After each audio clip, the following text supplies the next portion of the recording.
नमस्कार जी दोस्तों, मैं रविकांत मित्र त्रिपाठी, जनपद देवरिया, उत्तर प्रदेश से। कैसे हैं आप सभी? अच्छे से हैं? बिल्कुल, मैं परमपिता परमेश्वर से सदैव प्रार्थना करता हूं आप अच्छे ही रहें। आइए, पिछले वीडियो में हम लोगों ने देख लिया था रस के प्रकार को। पिछला वीडियो जो हम लोगों ने यहाँ बनाया था, उस वीडियो में हमने देखा था कि रस किसे कहते हैं, रस की परिभाषा क्या होती है, रस को पहचानेंगे कैसे, किन किन विद्वानों ने कब कब किन किन परिस्थितियों में रस की किस प्रकार से परिभाषाएं दी, रसों की कुल संख्या कितनी होती है, किन परिस्थितियों में रसों की संख्या निर्धारित होती है, अस्थाई भाव क्या होता है, विभाव क्या होता है, अनुभाव क्या होता है, या फिर संचारी भाव क्या होते हैं। इन सब के आधार पर हम लोगों ने यह भी देख लिया था कि रसों की कुल संख्या कितनी होती है, 9 और 2 मिलाकर के 11, यानी 9 मुख्य रस होते हैं, 2 अतिरिक्त मिलाकर के कुल 11 रस होते हैं। इसकी जानकारी हम लोगों ने पिछले वीडियो में कर ली थी। इसके साथ साथ एक जो रसराज है हमारा श्रृंगार रस, इसके बारे में भी जानकारी हम लोगों ने कर ली थी। श्रृंगार रस के भेद, लक्षण और परिभाषा को ध्यान में रखते हुए उसका उदाहरण भी हम लोगों ने देख लिया था, और आशा करता हूं आप सभी को समझ में भी आया होगा। क्योंकि श्रृंगार रस रसराज है, रसों का राजा है, इससे बेहतर संसार में कोई दूसरा रस है ही नहीं। इसलिए श्रृंगार रस के बारे में हम लोगों ने बात किया था, और आशा करता हूं आप सभी को अच्छे से समझ में आया होगा। आज हम लोग इसके आगे चलने वाले हैं। फिलहाल मैं रिकैप के रूप में श्रृंगार रस से ही शुरू करूंगा अपने मामले को आज। तो आइए, सभी सम्मानित शिक्षकगण, अभिभावकगण, प्राचार्यगण जो मुझे स्नेह प्रदान करने के लिए मेरे चैनल पर जुड़ते हैं, सभी का सादर अभिवादन, सादर चरण वंदन। प्यारे प्यारे बच्चे, आप सभी को ढेर सारा आशीर्वाद, बहुत सारी शुभकामनाएं, उत्तरोत्तर प्रगति की मंगल कामना के साथ लौटते हैं। और आज बात करते हैं श्रृंगार रस की। श्रृंगार रस की क्या विशेषता है? आचार्य भोजराज, इन्होंने श्रृंगार रस को रसराज कहा है। इसके बारे में हम लोग कल जान चुके थे। जहां पे नायक और नायिका दो हों, अर्थात एक स्त्री एक पुरुष के बीच में, अर्थात 2 स्त्रियों के बीच में अथवा 2 पुरुषों के बीच में, या प्रकृति जन्य विशेषताओं के बारे में यदि कहीं वर्णन किया गया हो, प्राकृतिक सुंदरता या मानवीय सुंदरता का कहीं वर्णन किया गया हो, उन सभी जगहों पे क्या होता है? श्रृंगार रस ही होता है। श्रृंगार रस के 2 भेद हैं, एक होता है संयोग श्रृंगार और एक होता है वियोग श्रृंगार। जी हाँ दोस्तों, जहां पर प्रेम करने वाले पास पास हैं, यदि ऐसी कोई परिस्थिति दिखाई दे रही है तो वहां पे हम लोग क्या कहते हैं? संयोग श्रृंगार। और एक ऐसी परिस्थिति जहां पे 2 प्रेम करने वाले एक दूसरे से दूर दूर हैं, फिर भी उनके बीच में प्रेम है, तो उसको हम लोग कहते हैं वियोग श्रृंगार। इसके आधार पे हमने उदाहरण भी लिया था। ये उदाहरण आप देख सकते हैं कि पहला उदाहरण जो मैंने लिया था, यह पहला उदाहरण तब का है जब पुष्प वाटिका में श्री राम और माता सीता एक दूसरे के सामने आ जाते हैं। दोनों एक दूसरे के सामने हैं और दोनों के हृदय में एक दूसरे के प्रति प्रेम प्रस्फुटित हुआ है। प्रस्तुत चौपाइयां सीता जी की तरफ से हैं कि सीता जी के हृदय में श्री राम को देखने के बाद जो प्रेम प्रस्तुत होता है, उसके बारे में उन्होंने यहां पे वर्णन किया है कि चितवत चकित चहूं दिस सीता, गए कह नृप किशोर मन चीता, लता और सब सखिन लखाए, श्यामल गौर किशोर सुहाए, थके नयन रघुपति छवि देखें, पलकन हूं परिहरी निमेशें, अधिक स्नेह देह भई भोरी, सरद ससिह जन चितव चकोरी। और अंत में लिखा, लोचन मग रामहि और आनी, दीन है पलक कपाट सयानी। नेत्रों के रास्ते से राम को अपने हृदय में बैठाया और नेत्रों को बंद करके राम के बारे में अनुभव करने लगी। अर्थात राम और सीता दोनों पास पास हैं, और ऐसी स्थिति में कवि ने उन दोनों के परस्पर प्रेम का वर्णन किया है, इसलिए यहां पर बना हुआ है, तो संयोग श्रृंगार बना हुआ है। अब देखिए मामला क्या है कि कल हम लोगों ने चर्चा किया था अस्थाई भाव का। किसी भी रस को पहचानने के लिए सबसे महत्वपूर्ण है कि उस रस से आपके हृदय में, आपके चित्त में अनुभूति किस प्रकार की हुई। तो आपके हृदय में जो चित्त की अनुभूति है वह है रति भाव, अर्थात प्रेम। राम और सीता ये दोनों विभाव हैं। विभाव 2 तरह के होते हैं, एक होता है आलंबन, एक होता है उद्दीपन। आलंबन का मतलब होता है वह व्यक्ति जिस पर केंद्रित होकर के रस की निष्पत्ति हुई है, और उद्दीपन वह होता है वह परिस्थिति, यानी वह एटमॉस्फेयर जिस पर केंद्रित होकर के रस की निष्पत्ति हुई है।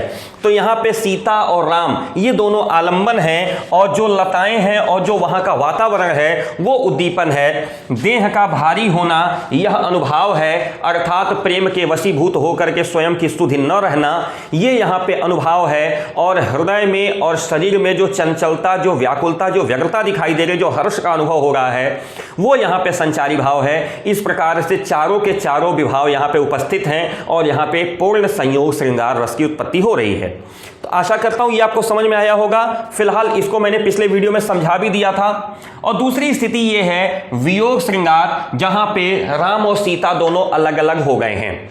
रावण जो है सीता का हरण कर लिया है, सीता को ले जाकर के उसने लंका में स्थापित कर दिया है। अशोक वाटिका में भगवान श्री राम सीता को खोजते हुए इतस्ततः भ्रमण कर रहे हैं और सुग्रीव के पास पहुंचे हैं। सुग्रीव की सेना लगा करके सीता की खोज प्रारंभ की जाती है। हनुमान जी किसी माध्यम से, अब आप जानते हैं कि किस प्रकार से समुद्र को लांघ करके सीता के पास पहुंचते हैं।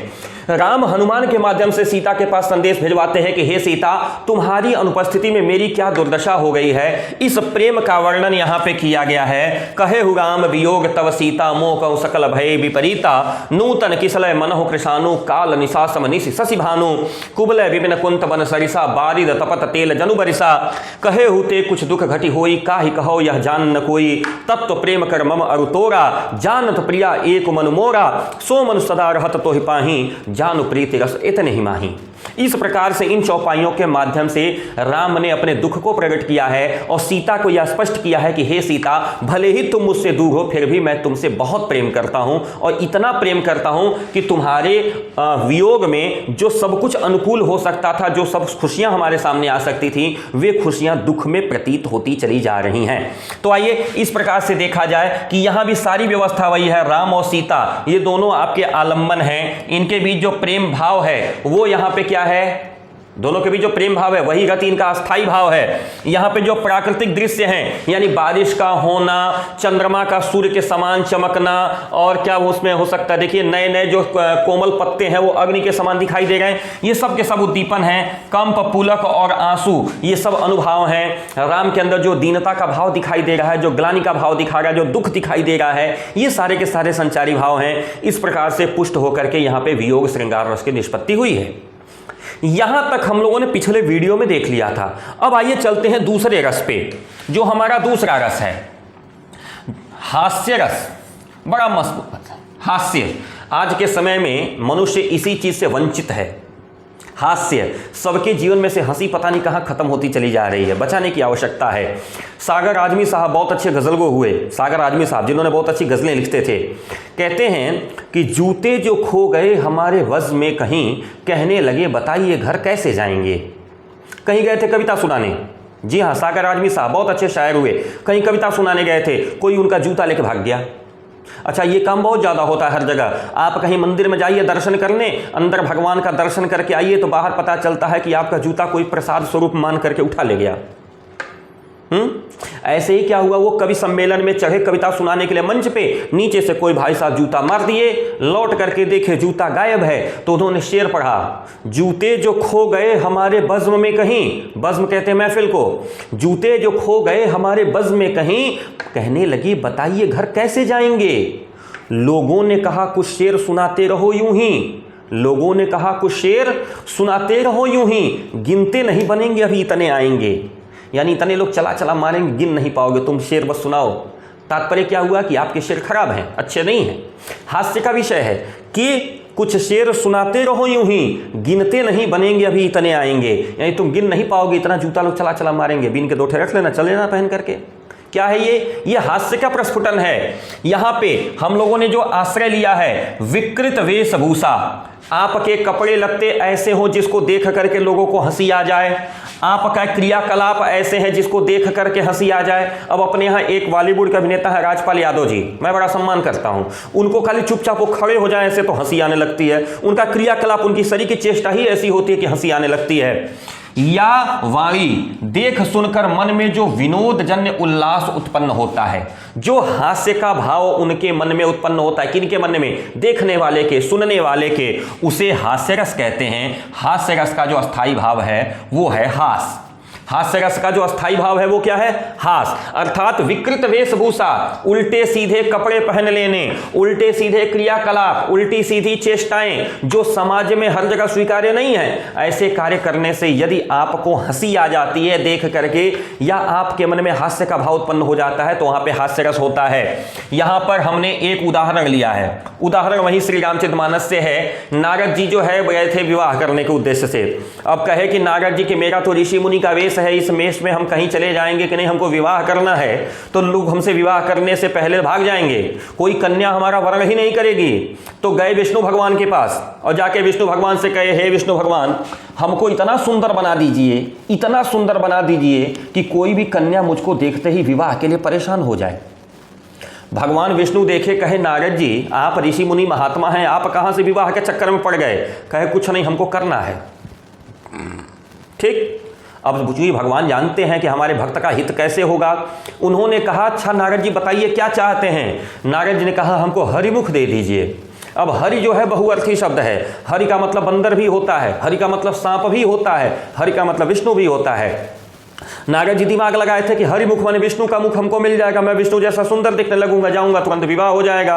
विष्णु भगवान ने उनको बंदर का मुंह दे दिया। अब बंदर का मुंह लेकर के नारद जी जा करके शीलनिधि राजा के यहाँ स्वयंवर में बैठे हैं। कन्या आई और देख करके हंसते हुए चली गई। अगल बगल जो लोग बैठे हैं नारद जी को देख करके हंस रहे हैं। अब थोड़ा सोचिए कि 20-25 लोग बैठे हों, उसी में कुर्सी पे आकर के कोई बंदर बैठ जाए, और बंदर तो बैठे ठीक, बीच बीच में कहे इस तरह का आभास करने लगे तो क्या होगा? इसी बात का आश्रय लिया है। जहीं देश बैठे नारद फूली, जिस दिशा में नारद भगवान फूल के बैठे थे, इनको तो अपना चेहरा दिख नहीं रहा था। आप तो सोच रहे थे सबसे सुंदर इस धरती पे मैं ही दिख रहा हूं। तेहि देश सो देश तेहि न बिलोकिय भूली, उस कन्या ने भूल के भी नहीं देखा। पुनि पुनि मोनि उकसही अकुलाही, जब नारद भगवान देखे कि अरे ये कन्या तो मेरी तरफ ध्यान ही नहीं दे रही है, तो उठ करके जाके सामने खड़े हो गए। अब क्या हुआ? देखे दशा हरे गन मुस्काही। अब इस शब्द को थोड़ा सा सही कर लीजिएगा, ये पीडीएफ बनाते समय मेरे से एक छोटी सी गलती हुई है। ये जो शब्द है वो है हरगन। हरगन का मतलब होता है कि नारद जी के पीछे शंकर जी के 2 गण भी लगे हुए थे, वो भी वहां गए थे। हर का मतलब होता है शंकर जी। अब ये सही कर लीजिएगा, जब मैंने पढ़ा तो मुझे लगा कि गलती हो रही है, मैंने इसको सही कर दिया। जेहि देश बैठे नारद फूली, सो देश तेहि न बिलोकिय भूली। पुनि पुनि मोनि अकुसही अकुलाही, देखे दशा हर गन मुस्काही। और नारद जी की ये दशा देख करके कूद कूद करके जाके कन्या के सामने खड़े हो जाते कि लाओ बरमाला जल्दी से मेरे गले में डाल दो। ऐसा देख करके शिव जी के जो 2 गण थे वो बड़ा मुस्कुरा रहे थे, बड़ा आनंद ले रहे थे। अब चूंकि जो नारद भगवान की यहाँ पे जो चेष्टा है, अब इसको अनुभव करिएगा। नारद भगवान के साथ क्या हुआ? पहले तो यहाँ पे आलम्बन विभाव नारद जी, आलम्बन के रूप में कौन है? नारद जी, जिनको कैसा मुंह लगा हुआ है? बंदर का मुंह बना हुआ है। वहां पे दूसरे आलम्बन कौन है? जो दर्शक हैं, यानी हरगण, जो वहां पे देख करके मुस्कुरा रहे हैं। जो वहां पे श्रोता हैं और तमाम सारे लोग हैं, जो चेष्टाएं जैसे उकसना है, अकुलाना, बार बार स्थान में लग बैठना, यह अनुभाव है। और बाकी जितने लोग वहां पे हंस रहे हैं और सभा में जो स्थितियां बन रही हैं, वो सब के सब यहाँ पे संचारी भाव हैं। अतः यहाँ पे किस रस की निष्पत्ति हो रही है? हास्य रस। कारण क्या है कि दोनों जो है गण वहां मुस्कुरा रहे हैं, और सिर्फ 2 गण नहीं मुस्कुरा रहे हैं, पूरी सभा मुस्कुरा रही है। अब आपको परिस्थिति समझ में आई, इसलिए इन पंक्तियों में हास्य रस है। कुल मिलाजुला के कहने का तात्पर्य यही है, किसी व्यक्ति की वेशभूषा अथवा किसी व्यक्ति का क्रियाकलाप अथवा किसी मतलब व्यक्ति विषय की चेष्टा, हाव भाव, कुछ भी इस प्रकार का दिखे जिसको देखने और सुनने से हंसी आने लगे, तो ऐसी स्थिति को क्या कहेंगे? हास्य रस कहेंगे। आइए अगले पे चलते हैं। करुण रस। अभी कक्षा 12 में जो बच्चे पढ़ते हैं, मैं दोस्तों आपको बताता चलूं कि बहुत सारे बच्चे ऐसे हैं ना जो इस चैनल को बहुत प्यार देते हैं। ये जो आपका चैनल है रविकांत मित्र पाठी, इस चैनल को आप लोगों ने बहुत स्नेह दिया है। यूपी बोर्ड की हिंदी का कक्षा 12 का ये विशेषतर उसे डेडिकेटेड चैनल है, लेकिन यूपी बोर्ड के कक्षा 9 से 11-12 का कंटेंट इस पर अवेलेबल है। कक्षा 12वीं में जो बच्चे हैं यूपी बोर्ड में, उन्होंने एक पढ़ा है पवन दूतिका, अयोध्या सिंह उपाध्याय हरिओं जी का दिखा हुआ, करुण रस है। एक और पढ़ा है कैकेयी का अनुताप, वो भी करुण रस है। युग युग तक चलती रहे कठोर कहानी, रघुकुल में भी थी एक अभागिन रानी। ये क्या है? ये करुणा है। कैकेयी दुखी होकर के बोल रही है, करुण रस। ध्यान दीजिएगा, जितने बच्चे यूपी बोर्ड में पढ़ रहे हैं, बहुत महत्वपूर्ण, बहुत इंपॉर्टेंट रस है। इसके अलावा जो लोग भी किसी कंपटीशन की तैयारी कर रहे हैं, सतर्कतापूर्वक ध्यान देंगे कि दुख या शोक की संवेदना बड़ी गहरी और तीव्र होती है। यह जीवन में सबसे ज्यादा सहानुभूति का भाव विस्तृत करती है, मनुष्य को भोग भाव से या धनाभाव की ओर प्रेरित करता है। करुणा से सबसे महत्वपूर्ण चीज क्या आती है? हमदर्दी, आत्मीयता और प्रेम उत्पन्न होता है। सबसे बड़ी चीज कि जहां पे किसी भी तरह का वियोग, किसी भी तरह की हानि, किसी अनिष्ट वस्तु या किसी प्रिय का वियोग, यानी जैसे क्या क्या हुआ, कोई इष्ट यानी बहुत ही प्रिय व्यक्ति है उसकी हानि हो गई, किसी की मृत्यु हो गई, कोई हमसे दूर चला गया, बिछड़ गया, कोई ऐसी वस्तु है जिसको मुझे नहीं प्राप्त होना था, जबरदस्ती दुर्भाग्य से हम ही क्या प्राप्त हो गए, मैंने हमारे ही हाथ लग गई, या किसी प्रिय का चिर वियोग, हमेशा के लिए कोई प्रिय दूर हो गया, अर्थ की हानि यानी रुपया पैसा नुकसान हो गया, किसी भी प्रकार से यदि कहीं पे शोक भाव की परिपुष्टि होती है, जी हाँ मित्रों, शोक भाव दुख या कष्ट की परिणति होती है, वहां पे करुण रस होता है। ध्यान देने वाला विषय है। करुण का मतलब ही होता है करुणा, दया, दुख, दीनता, यानी किसी भी तरह का कष्ट का भाव अगर है तो वहां करुण रस होता है। चिंता का विषय एक और है कि बहुत सारे भैया बहन करुण रस में और वियोग श्रृंगार रस में अंतर नहीं कर पाते। तो ध्यान दीजिएगा, वियोग श्रृंगार और करुण रस में बहुत ही बेसिक अंतर है कि वियोग श्रृंगार में प्रेम होता है, नायक और नायिका एक दूसरे से दूर दूर होते हैं। करुण रस में ऐसी आवश्यकता नहीं है नायक और नायिका का होना, एकल भी हो सकता है, ऐसी स्थिति में करुण रस होता है। करुण रस क्या हुआ है? राम के वियोग में राजा दशरथ के प्राण चले गए। राम राम कहि राम कहि, राम राम कहि राम। 6 बार राम कहा और उसके बाद से दशरथ क्या हुआ? राउ गयउ सुरधाम। राजा चले गए कहाँ? बैकुंठ। अब जब राजा बैकुंठ चले गए तो उसके पीछे की दशा आपके सामने है चौपाई छंद में। शोक बिकल सब रोमहि रानी। 3 रानियां हैं, शोक के विवश होकर के रो रही हैं। शोक बिकल सब रोमहि रानी, रूप सेल बल तेज बखानी, करहि बिलाप अनेक प्रकारा। अनेक प्रकार से विलाप कर रही हैं। परहि भूमि तल बारहि बारा, और बार बार बेहोश होकर के जमीन पे पड़ जाती हैं, गिर जाती हैं, मूर्छित होती हैं। यहाँ पे क्या है? राजा दशरथ की मृत्यु की वजह से रानियों के ऊपर जो दुखों का पहाड़ टूट पड़ा है उसका वर्णन यहाँ पे किया गया है। अब यहाँ पे क्या स्थिति हुई है? अस्थाई भाव क्या है? शोक। क्यों? शोक बिकल सब रोमहि रानी, शोक से व्याकुल होकर के रानियां रो रही हैं। यहाँ पे क्या हुआ? अस्थाई भाव शोक। राजा दशरथ यहाँ पे आलम्बन है, रानियां आश्रय हैं। राजा का जो रूप है, शील है, बल है, तेज है, ये सब उद्दीपन है। उनका रोना और विलाप करना यह अनुभव है, और जो सोच रही हैं उनके बारे में मोह उद्वेग, ये सब संचारी भाव हैं। अतः यहाँ पे क्या है? करुण रस है। एक और उदाहरण, बहुत सुंदर उदाहरण मुझे एक ध्यान पे आ गया, मैं कहाँ बता दूं आपको कि ऐसे ही राजा दशरथ ने जब बाण चला दिया था और श्रवण कुमार को बाण लग गया था, श्रवण कुमार की मृत्यु हो गई और पानी लेकर के राजा दशरथ वापस आए हैं श्रवण कुमार के माता पिता के पास। जब उनकी माता को पता चलता है कि जो व्यक्ति पानी लेके आया है वो मेरा पुत्र नहीं कोई अन्य है, हाथ से स्पर्श करके देखती हैं, कहती हैं श्रवण पानी लेके आ गए। राजा दशरथ कहते हैं माँ मैं श्रवण नहीं हूँ, लेकिन श्रवण के समान ही समझो। कहा तुम कौन? परिचय दिया, मैं दशरथ। कहा श्रवण कहाँ है? कहा गलती से मेरा बाण लग गया और वो ऊपर चला गया। माँ अंधी है, पिता अंधे हैं, माँ के उद्गार वहां फूट पड़ते हैं। करुण रस का उदाहरण है। क्या कहा उसने? मणि खोए भुजंग सा जननी फनसा पटक रही थी शीस।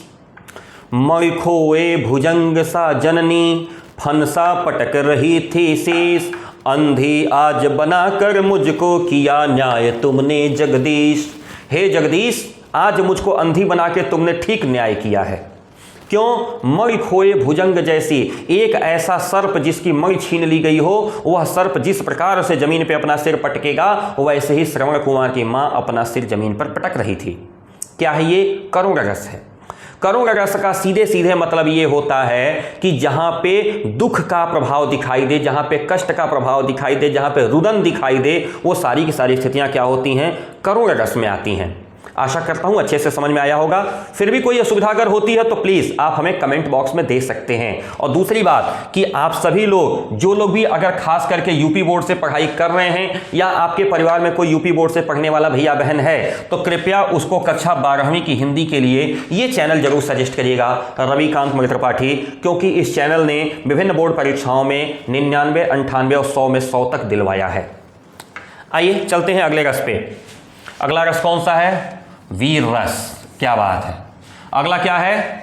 अब इसमें जो है हृदय में निहित उत्साह, अस्थाई भाव के जागृत होने के प्रभाव स्वरूप जो भाव उत्पन्न होता है उसे वीर रस कहा जाता है। वीरता, जहां पे रणबीच चौकड़ी भर भर कर चेतक बन गया निराला था, राणा प्रताप के घोड़े से पड़ गया हवा का पाला था, जो तनिक हवा से बाग हिली लेकर सवार उड़ जाता था, कि पुतली फिरी नहीं तब तक चेतक मुड़ जाता था। ये क्या है? वीर रस है। ये क्या है? ये वीर रस है। वीरता का जहां पे वर्णन होता है वहां पे वीर रस आता है। देखिए सीधे सीधे कहा, किसी कार्य को करने के लिए, युद्ध अथवा किसी कार्य को करने के लिए हृदय में निहित अगर स्थायी भाव के रूप में उत्साह अगर जागृत हो जाता है, वहां वीर रस होता है। उत्साह स्थायी भाव क्या है? विभाव, अनुभव, संचारी भाव परिपुष्ट होकर जब आस्वाद्य होता है तो वहां पे वीर रस होता है। सामने कौन है? अभिमन्यु। अभिमन्यु का जवाब सुनिए। जिस समय उत्तरा कहती है अभिमन्यु से, तुम जाओगे चक्रव्यूह तोड़ने, क्यों? क्योंकि पिताजी यानी अर्जुन आज कहीं दूर हैं। चक्रव्यूह बनाया है आचार्य द्रोण ने। दुर्योधन वो कहता, अभिमन्यु कहता मैं जाऊंगा तोड़ने। कहा तुम्हें पता है? कहा अरे छोड़ो, पता है क्या? मैं सत्य कहता हूं सखे सुकुमार मत जानो मुझे, यमराज से भी युद्ध में प्रस्तुत सदा जानो मुझे। हे सारथे हैं द्रोण का, आवे स्वयं देवेंद्र भी, वे भी न जीतेंगे समर में आज क्या मुझसे कभी। आज यहां अभिमन्यु की वीरता दिखाई दे रही है। अभिमन्यु कहता है कि हे मित्र, मुझको सुकुमार मत जानो, मैं सत्य कहता हूं सखे सुकुमार मत जानो मुझे, मैं सुकुमार नहीं हूं। अरे सामने यमराज से लड़ सकता हूं, यमराज से भी युद्ध में प्रस्तुत सदा जानो मुझे। मुझे हमेशा ऐसा मानो कि कभी यमराज आ जाए सामने में, मैं यमराज से लड़ जाऊंगा। अरे ये द्रोण क्या हैं? द्रोण मतलब द्रोणाचार्य। ये द्रोणाचार्य क्या हैं? जबकि सोचिए द्रोणाचार्य क्या थे? कौरवों के सेनापति थे, पांडवों कौरवों के युद्ध कौशल के गुरु हैं। द्रोणाचार्य ने ही अर्जुन को बाण चलाना सिखाया है। कहता है अभिमन्यु, अरे वो द्रोण क्या हैं?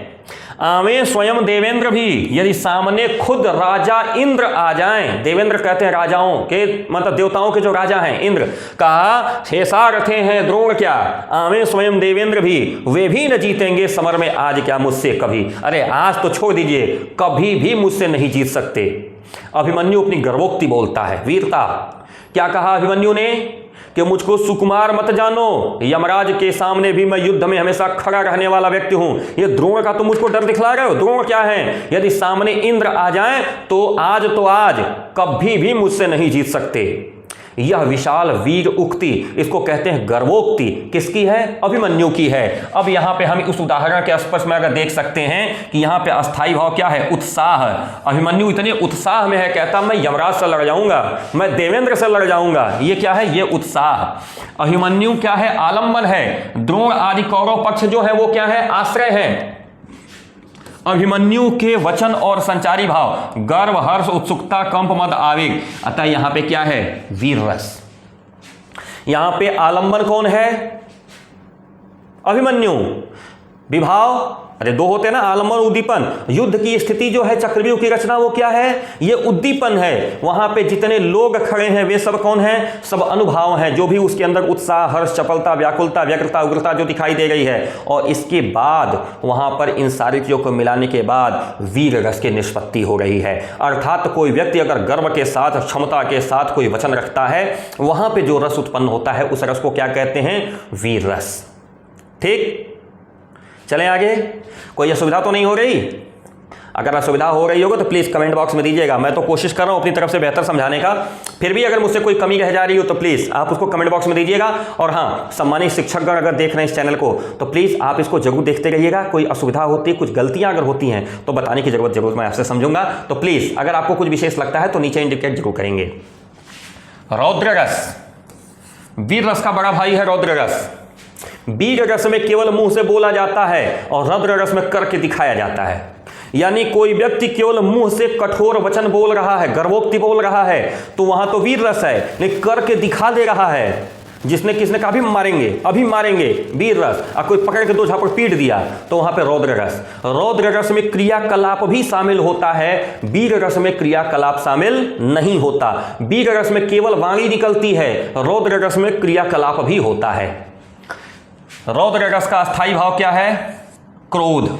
उत्साह के आगे बढ़ता है मामला तो क्रोध में परिवर्तित होता है। इसके द्वारा किसी व्यक्ति, देश, समाज या धर्म का अपमान या अपकार करने से उसकी प्रक्रिया में जो क्रोध उत्पन्न होता है, यानी प्रतिक्रिया कहते हैं कि पहले किसी ने एक्टिविटी की हो और उसके अपोजिट अगर कोई काम हो रहा हो, उसको कहते हैं रौद्र रस। वह विभाव, अनुभाव और संचारी भावों से अगर युक्त हो जाता है तो क्या होता है? माखे लखन कुटिल भई भाव हैं, रदपत फरकत नयन रिसों हैं। माखे लखन, लखन जो है क्रोध में आ गए। कब? जिस समय धनुष नहीं उठ रहा था राजा जनक के दरबार में, 10,000 राजा लग गए धनुष को हिलाने के लिए, धनुष नहीं हिला। राम लक्ष्मण को तो आदेश ही नहीं था जाने का, गए ही नहीं, तो छोड़ दीजिए। बाकी जितने लोग थे सब लोगों से जब धनुष नहीं उठा तो राजा जनक ने क्या कह दिया? कहा कि मुझे अगर पता होता कि इस धरती पर कोई वीर नहीं बचा है तो मैं इस तरह का यज्ञ करता ही नहीं, बिना मतलब का सबको बुला के अपने दरवाजे पे बेइज्जती नहीं करवाता। लगता है ब्रह्मा जी ने मेरी बेटी की विवाह की रचना ही नहीं बनाई, लगता है मेरी बेटी का विवाह ही नहीं लिखा है। एक काम करिए, आप सभी लोग उठिए, अपने अपने घर जाइए, बहुत वीरता मैंने देख ली, मुझे नहीं लगता है कि धरती पे कोई वीर है। यारी बाप रे, इतनी बड़ी बात, मुझे नहीं लगता धरती पे कोई वीर है। लक्ष्मण जी बैठे हुए थे, लक्ष्मण जी तमतमा के खड़े हो गए और तुरंत क्या कहे? कही जनक जस अनुचित वाणी, कही जनक जस अनुचित वाणी, विद्यमान रघुकुल मन जानी। यहीं बगल में रघुकुल मणि श्री राम बैठे हुए हैं और ये जनक ऐसी बात बोलता है। माखे लखन कुटिल भई भाव हैं, तुरंत गुस्से में आ गए, ये भाव हैं तिरछी हो गई। रदपत फरकत नयन रिसों, हाथ पर एकदम भनभना के कांपने लगे और उठ के खड़े हो गए। ये क्या है? ये क्रोध है। इस क्रोध में क्या हुआ है? कही न सकत रघुवीर, डर लगे बचन जनुबान। राजा जनक के जो वाणी थी ना, वो बाण के समान लगी लक्ष्मण को। कहा लगे बचन जनुबान, ऐसा लगा कि राजा जनक की जो वाणी वो बाण की तरह छेद दिया लक्ष्मण को। और कह रहे हैं रघुवीर के डर से कुछ बोल नहीं रहे हैं, राम के डर के मारे लक्ष्मण बोल नहीं गए, कांप रहे हैं खड़े होकर के, क्रोध में भर गए हैं। नाई राम पद कमल जुग, बोले गिरा प्रमाण। गिरा कहते हैं वाणी को, गिरा मतलब सरस्वती, गिरा मतलब जमीन पर नहीं गिरा। ध्यान दीजिएगा, यह जो शब्द है ना, यह शब्द बहुत ही गड़बड़ शब्द है। गिरा शब्द क्या है देख लीजिएगा एक बार फिर से। गिरा का मतलब होता है सरस्वती, गिरा का मतलब होता है वाणी, जो मैं बोल रहा हूं। कह रहे हैं राम के कमल रूपी दोनों चरणों को प्रणाम करके और उसके बाद से बोलना शुरू किए। क्या बोले हैं आपको पता है? कही जनक जस अनुचित माने, विद्यमान रघुकुल मन जाने। जो तुम्हारी अनुशासन पावो, कंदुक युव ब्रह्मांड उठावो। कांचे घट जिमि डारो फोरी, सकौ मेरु मूलक जिमि तोरी। कहा कि अगर हे रघुवीर आपका यदि मैं आदेश पा जाऊं तो गेंद के समान इस ब्रह्मांड को उठा लूंगा और कच्चे घड़े की तरफ डाल करके फोड़ दूंगा। और धनुष की बात करते हैं, अरे जैसे छोटे बच्चे कुकुरमुत्ता तोड़ते हैं मशरूम, उसी तरह से इस धनुष को मैं तोड़ ताड़ के फेंक दूंगा। ये जनक क्या बोल रहे हैं? ये क्रोध था लक्ष्मण का। इस क्रोध की वजह से यहां पर रौद्र रस की निष्पत्ति हुई है कि लखन जो है नाराज हो गए, उनकी भौहें टेढ़ी हो गई, उनके हाथ पैर और आंखें कांपने लगीं। राम के डर से कुछ बोल नहीं रहे हैं, लेकिन जनक की बाणी उनको बाण के समान लगी। राम के दोनों चरणों को प्रणाम करके और बोलना शुरू किए। कौन सा रस? रौद्र रस। ऐसे ही जो बच्चे रश्मि रथी पढ़े होंगे, उसका तृतीय सर्ग मैं आपको बताऊं कि जिस समय भगवान गए हैं हस्तिनापुर दुर्योधन को समझाने को, भीषण विध्वंस बचाने को भगवान हस्तिनापुर आए, पांडव का संदेशा लाए। देते हो दे दो 5 ग्राम रखो, अपनी धरती तमाम हम वहीं खुशी से खाएंगे, परिजन पर आसी न उठाएंगे। दुर्योधन वह भी दे न सका आशीष, समाज को ले न सका, उल्टे हरि को बांधने चला। उल्टे हरि को बांधने चला, जो था असाध्य साधने चला। यहां तक तो ठीक था, अब रौद्र रस यहां से प्रारंभ होता है। समझिएगा रौद्र रस किसे कहते हैं। कहां गया रौद्र रस? रौद्र रस परिभाषा समझिएगा, उल्टे हरि को बांधने चला, जो था असाध्य साधने चला। अब जैसे ही उठा भगवान को बांधने के लिए, भगवान कुपित होकर बोले।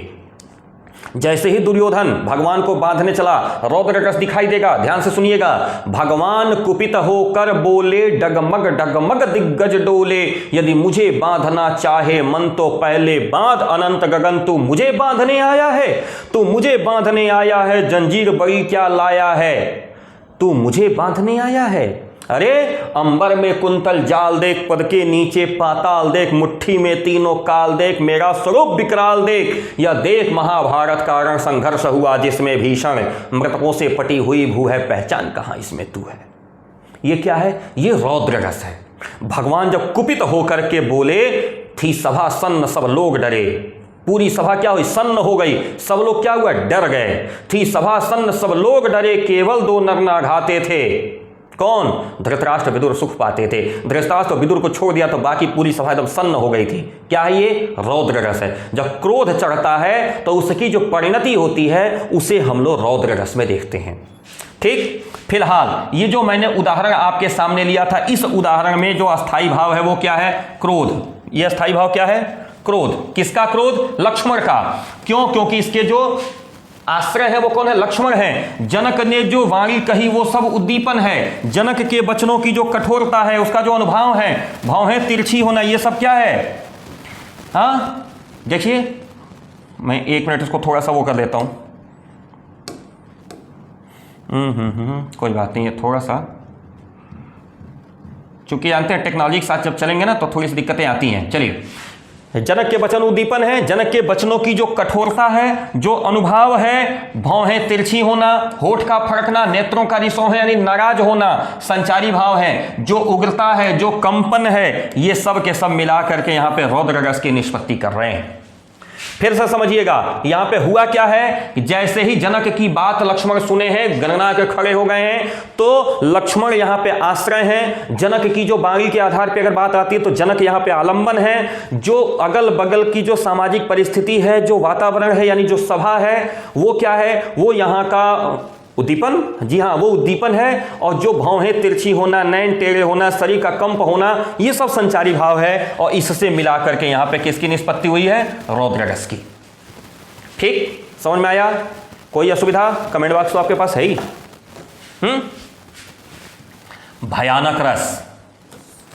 अब जब वीर रस चलेगा तो बोलेगा, रौद्र रस चलेगा तो कुछ करेगा, और जब करेगा तो स्थिति कैसी होगी? भयानक। युद्ध की स्थिति, युद्ध के बाद की स्थिति, ये सब भयानक रस में आता है। जिस चीज़ को लेकर के डर आपके मन में समा जाए, किसी चीज़ को लेकर के यदि आपको लगता है कि डर लगने लगा है, तो ऐसी स्थिति में क्या बनेगा? भयानक रस। क्या कहा? भयपद वस्तु को घटना देखने सुनने अथवा प्रबल शत्रु के विद्रोह आदि से भय का संचार होता है। यदि भय का संचार हो गया तो यहां पे कौन सा रस आ जाएगा? भयानक रस। भय का संचार अगर हुआ तो फिर वहां पे भयानक रस आया।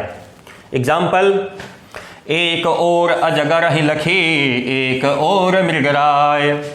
एक बार कोई व्यक्ति रास्ते से जा रहा है, एकाएक देखता है कि एक तरफ से अजगर आ रहा है जो मुझको निगल जाएगा। दूसरा झपट करके दूसरी तरफ भागना चाहता तो देख रहा है उधर से तो कौन आ रहा है? मृगराय, शेर। मृगराय कहते हैं जंगल का राजा अर्थात शेर। कहा एक तरफ अजगर देखा, एक तरफ क्या हुआ? शेर को देखा। कहा दोनों तरफ से प्राण नहीं बचने वाले, इधर भागूंगा तो अजगर खा जाएगा, इधर भागूंगा तो शेर खा जाएगा। बिकल बटोही बीच में, यानी जो व्याकुल होकर के जो बटोही यानी जो यात्री था वो बीच में ही परियो मूर्छा खाए बेहोश होकर के गिर गया। यहां पे क्या हुआ? भयभीत हो गया। एक तरफ से अजगर, एक तरफ से शेर, दोनों को दो तरफ से जब आते देखा तो क्या हुआ? भयभीत होकर के वहीं पे गिर गया। और जैसे ही वहां पे गिरा तो क्या हुआ? मूर्छा खा करके बेहोश होकर गिर पड़ा। किस वजह से? भयभीत होकर के। और जब भयभीत होकर गिरा तो यहाँ पे भयानक रस की उत्पत्ति हो गई। आप इसको सीधे सीधे समझ लें कि पथिक के एक ओर अजगर और दूसरी ओर सिंह की उपस्थिति। ये क्या है? एक ओर अजगर, दूसरी ओर क्या है? सिंह। ये दोनों मिलके क्या बन गए? आलंबन। जो बटोही यानी जो पथिक है वो क्या है? वो है आश्रय। अस्थाई भाव क्या हो गया यहाँ पे? भय। यानी यात्री आश्रय हो गया, देखिए दे दिया। अजगर और सिंह ये दोनों क्या हो गए, आलम्बन हो गए। जो परिस्थिति है यानी रास्ता, जिधर एक तरफ से अजगर आया है और एक तरफ से सिंह आया है, ये क्या हो गए, ये उद्दीपन हो गए। और जो मूर्छा खाना यहां पे आ गया यानी बेहोश होना, उसके मन में शंकित होना, ये सारे संचारी भाव हैं। और इसके आधार पर यहां पर जिस रस की निष्पत्ति हुई है वो क्या है, कौन सा रस होगा, कहिए, भयानक रस। कौन सा रस होगा, भयानक रस। ठीक है, आसान है, समझ में आ जाएगा, कहीं कोई दिक्कत नहीं है। ठीक है, बाकी जहां तक रही बात पीडीएफ की, आपका टेलीग्राम चैनल है रविकांत मित्र पाठी, अवेलेबल करा दूंगा, ले लीजिएगा।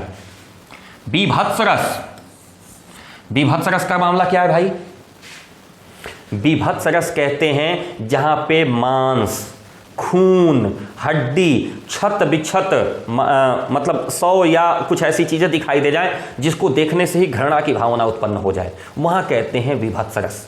यानी कुल मिला जुला के यहां पे अस्थाई भाव इसका होता है जुगुप्सा। अस्थाई भाव क्या है, जुगुप्सा। इसको हम लोग घृणा समझ सकते हैं, जुगुप्सा यानी घृणा। अनेक विद्वान इसे सहृदय के अनुकूल नहीं मानते हैं। जो अच्छे हृदय वाले लोग हैं उनके अनुकूल इसको नहीं मानते हैं। फिर भी जीवन में जुगुप्सा या घृणा उत्पन्न करने वाली परिस्थितियां तथा वस्तुएं कम नहीं हैं। अतः घृणा का अस्थाई भाव जब बाकी विभाव, अनुभव, संचारी भाव से युक्त होता है तो वहां पर जो रस तैयार होता है उस रस को हम लोग कहते हैं बीभत्स रस।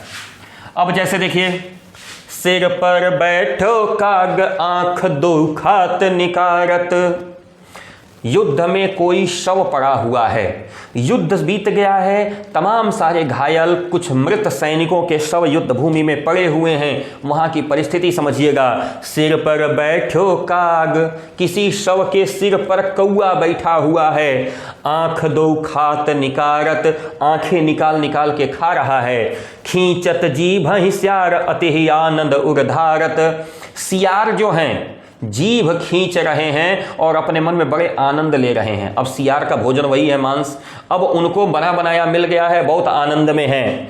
गिद्ध जांघ को खोद खोद के मांस उपारत, जो गिद्ध हैं वो शव की जंघा को खोद खोद के उसमें से मांस निकाल रहे हैं। स्वान आंगुरिन काटी काटी के खात विदारत, और कुत्ते जो हैं वो अंगुलियों को काट काट के खा रहे हैं और शव को क्या कर रहे हैं, विदारत, छेड़ रहे हैं, बर्बाद कर रहे हैं। कैसी स्थिति बनी, सोचिए कि कोई शव जमीन पे पड़ा हुआ है, कौआ उसको चोंच से मार मार के उसकी आंख निकाल के खा रहा हो, सियार जो है जीभ खींच खींच के खा रहा हो, वहीं पे कुत्ता उसकी अंगुलियां काट काट के खा रहा हो, और गिद्ध आ करके जांघ को खोद खोद के उसमें से मांस निकाल के खा रहे हो। कैसा अनुभव हो रहा है, यही है बीभत्स रस। इस तरह के वर्णन जब आने लगे ना, जिसको देखने या सुनने या समझने या अनुभव करने से मन में घृणा की भावना उत्पन्न होने लगे, बीभत्स रस होता है। ठीक है, यहां पे देखिए राजा हरिश्चंद्र की परिस्थिति है, श्मशान घाट के दृश्य को देख रहे हैं, उनके मन में जुगुप्सा या घृणा स्थायी भाव के रूप में है। यहां पे राजा हरिश्चंद्र जो है वो दर्शक के रूप में यहां पे आश्रय बने हुए हैं। वहां जो मुर्दा है, मांस, श्मशान का जो दृश्य है, ये वहां पे आलम्बन यानी उद्दीपन और आलम्बन बना हुआ है, अर्थात विभाव बना हुआ है। और गिद्ध, सियार, कुत्तों आदि का जो आना है, यही उसका मुख्य आलम्बन है। और जो यहाँ पे हरिश्चंद्र के बारे में जो सोच रहे हैं, जो उनके मन में घृणा का भाव उत्पन्न हो रहा है, वो इसका संचारी भाव है, और यहाँ पे बीभत्स रस की उत्पत्ति हो रही है। कुल मिलाजुला के कहने का मतलब परिस्थिति जो सामने दिखाई दे रही है, इस परिस्थिति में राजा हरिश्चंद्र वहां पे आश्रय हैं, जो गिद्ध हैं, जो सियार हैं, जो कुत्ते हैं, जो कौए हैं, ये सब के सब वहां पे आलम्बन है। श्मशान घाट यहाँ का उद्दीपन है, और राजा हरिश्चंद्र के मन में जो घृणा का भाव, जुगुप्सा का भाव उत्पन्न हो रहा है, जो चिंतन कर रहे हैं, जो दीनता उनके अंदर दिखाई दे रही है, वो सबके सब संचारी भाव हैं। इस आधार पर अगर कहा जाए तो यहाँ पे बीभत्स रस की निष्पत्ति हुई है। समझ में आया? आशा करता हूं आया होगा। फिर भी कोई दिक्कत है तो प्लीज आप हमें कमेंट बॉक्स में जरूर बताइएगा। अद्भुत रस, अद्भुत रस का मतलब क्या हुआ, आश्चर्य। अरे ये कैसे हो गया, भगवान श्री राम बालक हैं, कौशल्या माता उनको खूब सुंदर तरीके से नहला करके, मालिश करके, वस्त्र इत्यादि पहना करके पालने में सुला देती हैं, और भोजनालय में जाती हैं भोजन का प्रबंध देखने के लिए, तो देखती हैं बालक वहीं पीतांबर पहने बैठे भोजन कर रहा है। कौशल्या चिंतित हो जाती हैं कि बालक को तो मैंने पालने में सुला के आई थी, वो यहाँ कहाँ से दिख रहा है। भागते हुए जाती हैं पालने के पास, देखती हैं हाँ पालने में तो पैर फेंक फेंक के बालक खेल रहा है। भागते हुए भोजनालय में आती हैं, कहती हैं अरे यहाँ भी बैठा है, इहाँ उहाँ दुई बालक देखा। कहाँ? इहाँ पालने में, उहाँ किचन में। इहाँ उहाँ दुई बालक देखा, मति भ्रम मोर की आन विशेखा। ये मेरी मति का भ्रम है कि कोई विशेष बात है? आप लोग एक अलंकार पढ़े होंगे, संदेह अलंकार। पढ़ा है कभी? नहीं पढ़ा होगा तो मैं पढ़ाऊंगा, अभी कुछ दिन में ही आ जाएगा वीडियो संदेह अलंकार का। दुशासन जो है द्रौपदी की साड़ी खींचते खींचते थक गया। क्यों? भगवान श्री कृष्ण ने साड़ी उनकी क्या कर दी थी? बढ़ा दी थी। परेशान है दुशासन, सारी बीच नारी है कि नारी बीच सारी है, सारी बीच नारी है कि नारी बीच सारी है, कि नारी ही की सारी है कि सारी ही की नारी है। नारी के बीच में साड़ी खड़ी है कि साड़ी के बीच में नारी खड़ी है, कि नारी की ही साड़ी बनी है कि साड़ी की ही नारी बनी है। ये चिंतन क्या है? ये आश्चर्य प्रकट करता है। ऐसे प्रसंग जहां पे आते हैं वहां पे क्या होगा?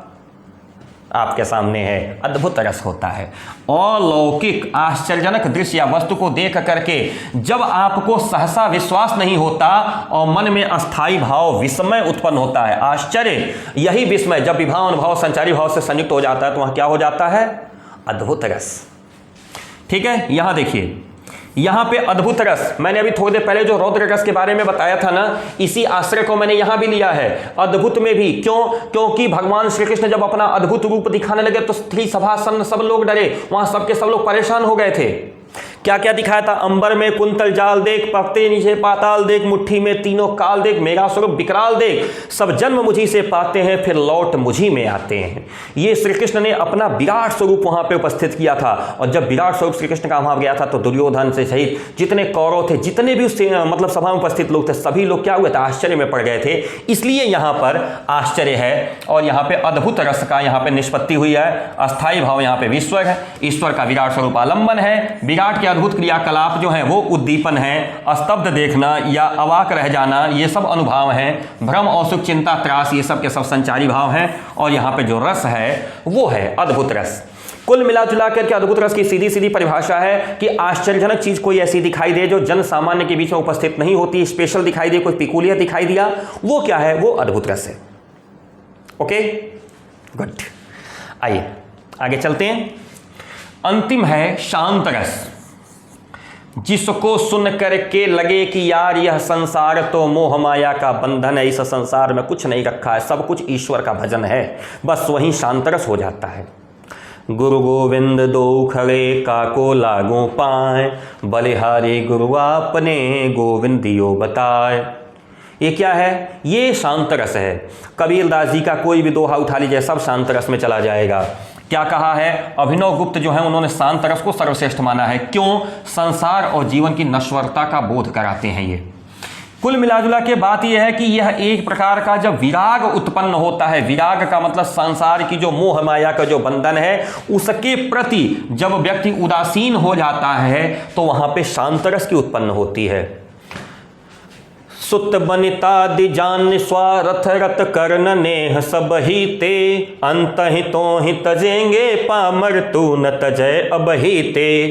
अब नाथ ही अनुराग जाग जड़ त्याग दुर्दशा जीते, बुझे न काम अग्नि तुलसी कहूँ विषय भोग बहु घीते। संसार की नश्वरता का इन्होंने बोध कराया है कि पुत्र पत्नी ये सब स्वार्थ के बस में ही है, इसलिए तुमसे प्रेम कर रहे हैं। अंत में हे पापी तुमको छोड़ करके ये सब भाग जाएंगे।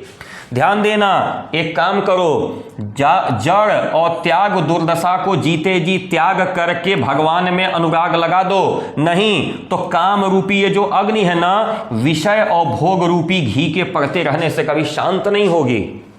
कामना की जो अग्नि है, यह भी मुझे मिल जाता, वह भी मुझे मिल जाता, ये ठीक रहता, वो ठीक रहता, मैं विश्व का सर्वश्रेष्ठ व्यक्ति बन जाऊं, ये सब कामनाएं हैं। और जब तक लोभ मोह लालच मद मोह मत्सर टाइप के जो विषय ना आपकी घी जब इसमें पड़ता रहेगा ना, तब तक आपका ये समाप्त नहीं होगा। इसलिए गोस्वामी तुलसीदास जी कहते हैं कि सब कुछ छोड़ करके ईश्वर के भजन में लग जाओ। कहा कि नाथ ही अनुराग जाग, यानी भगवान श्री राम में अनुराग जगाओ। हे मूर्ख, ये जितनी दुर्दशा है सब जीते जी त्याग दो। क्यों? क्योंकि जो भी तुम्हारे पुत्र हैं, पत्नी है, ये कोई तुम्हारा स्वार्थ देने वाला नहीं है, ये सब के सब स्वार्थ के वशीभूत हैं। जैसे ही मौका मिलेगा तुमको छोड़ करके भाग जाएंगे। हाँ, इस संसार में बहुत सारे पति ऐसे हैं जिनकी पत्नी छोड़ करके चली गई, ऊपर बेचारे जीने के लिए विवश हैं। बहुत सारी पत्नियां ऐसी हैं जिनके पति छोड़ के चले गए। बहुत सारे पुत्र ऐसे हैं जिनके पिता छोड़ के चले गए। बहुत सारे पिता ऐसे हैं जिनके पुत्र छोड़ के चले गए, फिर भी जीवन यापन कर रहे हैं ना। सब स्वार्थ के वशीभूत हैं। उसी बात को तुलसीदास जी कहते हैं कि ऐसा है, यह संसार नश्वर है, इसलिए चिंतित होने की आवश्यकता नहीं है। यह मेरा है, यह मैंने किया है, ये सब के चक्कर में मत पड़ो, भगवान के चक्कर में पड़ो। यह बताने वाला जो रस है वो कौन सा रस है? शांत रस है, जो मस्तिष्क को कहाँ ले जाता है? शांति की तरफ ले जाता है, वैराग्य की तरफ ले जाता है। शांत रस है, यह नवा और अंतिम रस है। यहाँ अस्थाई भाव होता है निर्वेद। निर्वेद का मतलब मोह माया के बंधन से पूर्णतया मुक्ति। समझ में आई बात? किसी को कोई असुविधा? बाकी स्क्रीन आपके सामने। अब दो जो एक्स्ट्रा वाले हैं, कौन से हैं? एक वात्सल्य और एक है भक्ति। वात्सल्य का मतलब क्या होता है? पुत्रवत स्नेह। किसके आधार पे? कुछ विद्वानों ने, किस पर? सूर्य और तुलसी। ये दो ऐसे हैं, सूरदास ने सूरसागर में श्री कृष्ण की बाल लीला का वर्णन कर दिया और तुलसीदास जी ने श्री राम की बाल लीला का वर्णन कर दिया। तो बाल लीला का जहां वर्णन किया गया है, बच्चों की किलकारियां, बच्चों का खेलना, बच्चों के बारे में जहां वर्णन आएगा, वो सब का सब क्या है? वात्सल्य रस में आएगा। आइए देखते हैं। शिशु संबंधी प्रेम किसका? वात्सल्य रस का। संतान प्रेम, मैंने पहले भी कहा था, अभी भी कह रहा हूं, पुत्रवत स्नेह का मामला जहां आएगा, पिता और पुत्र या माता पुत्र के बीच में स्नेह का वर्णन होगा, वहां पे सब क्या मिलेगा? वात्सल्य रस। बरदंत की पंगत कुंद कली, अधराधर पल्लव खोलन की, चपला चमके घन बीच जगह छवि मोतिन माल अमोलन की, घुंघराली लटे लटके मुख अपर, कुंडल लोल कपोलन की, निवछावर प्राण करे तुलसी, बलि जाऊं लला इन बोलन की। अब राम लक्ष्मण भरत शत्रुघ्न छोटे छोटे हैं, तुतला करके बोलते हैं, तो तुलसीदास जी कहते हैं कि ये जो बोल रहे हैं ना, इनके बोलने पर तो मैं न्यौछावर हो जाऊं। इनके गालों पे जो कुंडल लटक रहे हैं कानों के, उनकी सुंदरता ऐसी है। जो घुंघराली लटे हैं, जो उनके बाल घुंघराले जो चेहरे तक आ रहे हैं, वो सब इतने सुंदर हैं। उनके गले में जो मोतियों की माला है, ये सब के सब क्या हैं? ये सब सुंदरता के प्रतीक हैं। बाल सुलभ सुंदरता, उस पर तुलसीदास जी अपने आप को न्यौछावर करते हैं।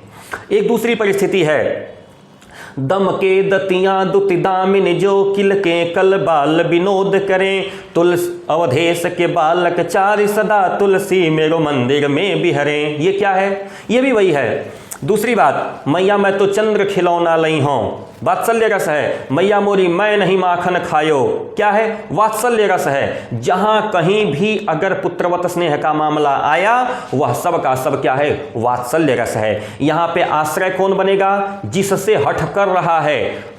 आलम्बन कौन होगा? जो हठ कर रहा है, अर्थात जिसके क्रियाकलाप हम देख रहे हैं। अगल बगल के वातावरण उद्दीपन होंगे, और जो चपलता है, व्याकुलता है, हर्ष है, प्रसन्नता है, किलकारी है, खेलना कूदना, ये सब के सब वहां पे क्या बनेंगे? संचारी भाव बनेंगे। देख लीजिए, यहाँ अस्थाई भाव क्या है? पुत्रवत स्नेह। बालक राम यहाँ पे आलम्बन है, विराट मुख और सौंदर्य मोतियों की माला, ये सब के सब क्या है? ये सब के सब वहां पे संचारी भाव के रूप में है, और यहाँ पे वात्सल्य रस की निष्पत्ति हुई है। पुत्रवत स्नेह, मैया मोरी मैं नहीं माखन खायो, ग्वाल बाल सब बैर पड़े हैं, बरबस मुख लपटायो, मैया मोरी मैं नहीं माखन खायो। अब इसमें क्या होगा? कृष्ण कौन है? आश्रय हैं। माँ यशोदा कौन है? आलम्बन है। माखन खाना संचारी भाव है। और ग्वाल बाल सब बैर पड़े हैं, बरबस मुख लपटायो, मुंह पे लपटा देना, माखन को पोत देना, ये सब क्या है? वहां पे सब संचारी भाव है। वहां पे भी क्या हो जाएगा? वात्सल्य रस की ही निष्पत्ति हो जाएगी। आशा करता हूं समझ में आया होगा। फिर भी कोई असुविधा हो तो उसके लिए तो कमेंट बॉक्स है ही। और अंत में आइए भक्ति रस, अंतिम रस। भगवान के प्रति प्रेम जब आप दिखाई देंगे, यहां पे भी निर्वेद या वैराग्य ही है, लेकिन ईश्वर के प्रति जो भावना है वो अस्थायी रूप में अगर आपको ध्यान दिखाई देती है, तो वहां पे भक्ति रस है। मेरो तो गिरधर गोपाल, दूसरो न कोई, मेरो तो गिरधर गोपाल, जाके सिर मोर मुकुट मेरो पति सोई, मेरो तो गिरधर गोपाल। मेरा तो गिरधर गोपाल दूसरा कोई नहीं है। जिसके सिर पर मोर का मुकुट है वही मेरा पति है, वही मेरा स्वामी है। इसके अलावा मेरा अपना कोई नहीं है। मेरे तो गिरधर गोपाल दूसरो न कोई। यानी मीरा ने संपूर्ण समर्पण किसको कर दिया है? कृष्ण को कर दिया है। यहाँ पे गिरधर गोपाल कौन है? ये आलंबन है। मीरा कौन है? आश्रय है। और अपना सब कुछ न्यौछावर कर देना यहाँ पे संचारी भाव है। ध्यान देने का विषय है कि यहाँ पे अस्थाई भाव ईश्वर विषय कर रति, ईश्वर के प्रति प्रेम अगर है तो भक्ति रस, श्री कृष्ण आलंबन, कृष्ण की लीलाएं, सत्संग ये अनुभाव हैं। जो रोमांच है, आंसू है, प्रलय संचारी भाव है। और यहां पर भक्ति रस है। आशा करता हूं आज का ये जो सेशन है, यानी कुल हमारे 11 रस हम लोगों ने अच्छे तरीके से समझे, सुने, पढ़े। फिर भी किसी तरह की कोई अगर असुविधा होती है तो प्लीज़ आप हमसे कमेंट बॉक्स में ज़रूर मिलेंगे। आशा करता हूँ आज का सेशन आपको अच्छे से समझ में आया होगा। तो इस प्रकार से आज हम लोगों ने 10 रसों को कंप्लीट किया। 10 नहीं, 11 हो गए ना? हाँ, 11 रसों को हम लोगों ने कंप्लीट किया। और मैं आपका पुराना दोस्त रविकांत त्रिपाठी आपके साथ जुड़ा हुआ था। जल्दी ही मिलेंगे एक नए वीडियो के साथ। तो अपना प्यार इस चैनल रविकांत सर हिंदी पे अपना बनाए रखिएगा। यूपी बोर्ड की कक्षा 12 की संपूर्ण तैयारी का व्याकरण आपको यहीं मिल जाएगा। इसके अलावा कंपटीशन के लिए जो न्यूनतम और अधिकतम जहां तक आप जा सकते हैं सामान्य हिंदी के पूरी की पूरी डिटेल आपको यहीं मिलेगी। तो प्लीज़ जल्दी से जल्दी आप लोग सब्सक्राइब कर लीजिएगा। वीडियो अच्छा लगे लाइक कर लीजिएगा, दोस्तों के साथ शेयर करिएगा। मिलते हैं अगले वीडियो के साथ। तब तक के लिए मैं रविकांत त्रिपाठी, जनपद देवरिया, उत्तर प्रदेश से नमस्कार, सत श्री अकाल, जय हिंद।